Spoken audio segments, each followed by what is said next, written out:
Well, good morning and welcome back to Travels with Bert.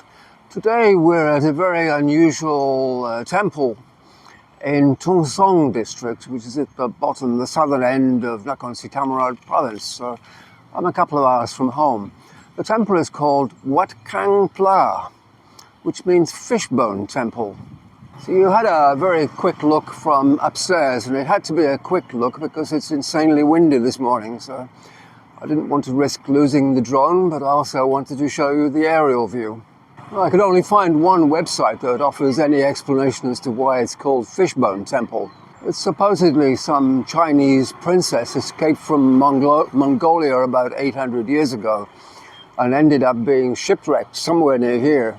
And supposedly she was stranded on Herringbone Island, which must be out there somewhere. And that was so called because of the abundance of something called fishbone trees, which presumably is why this is called Fishbone Temple. Now, I've Googled and schmoogled, and guess what? I can't find out anything about fishbone trees either.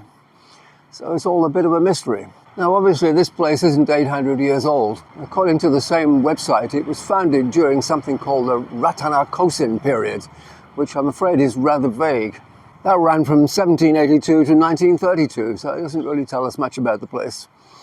And that's about all I can find out, except it's very strange, so we'd better go take a look around. Oh, and the relevance of the Chinese princess is that supposedly her ghost still haunts this place, so hopefully we won't bump into her today.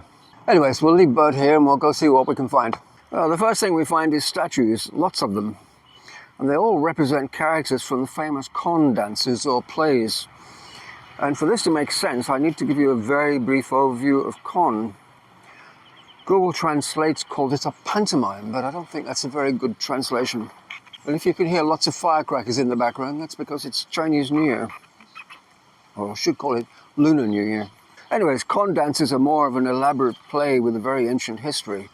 The story of the plays is based on the ancient Hindu Ramayana. The four characters are divided into four distinct groups. Let's see if we can identify those in the statues.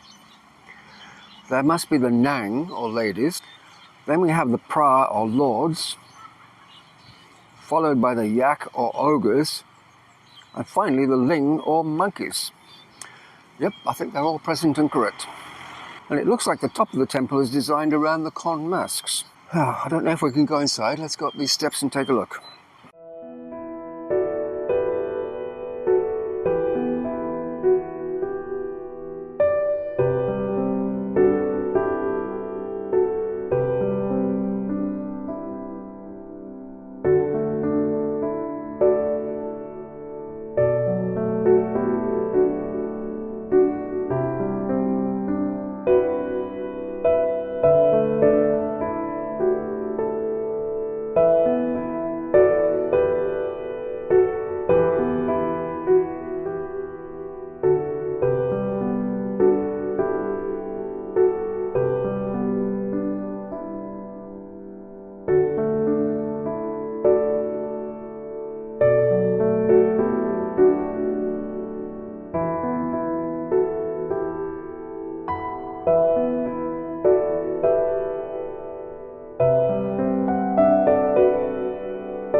Aha, we have steps. We always have steps.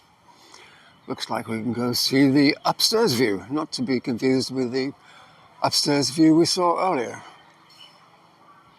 Right, let's go.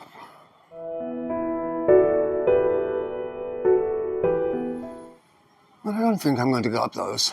They don't look very user-friendly. And upstairs we have another room with more people looking down on us.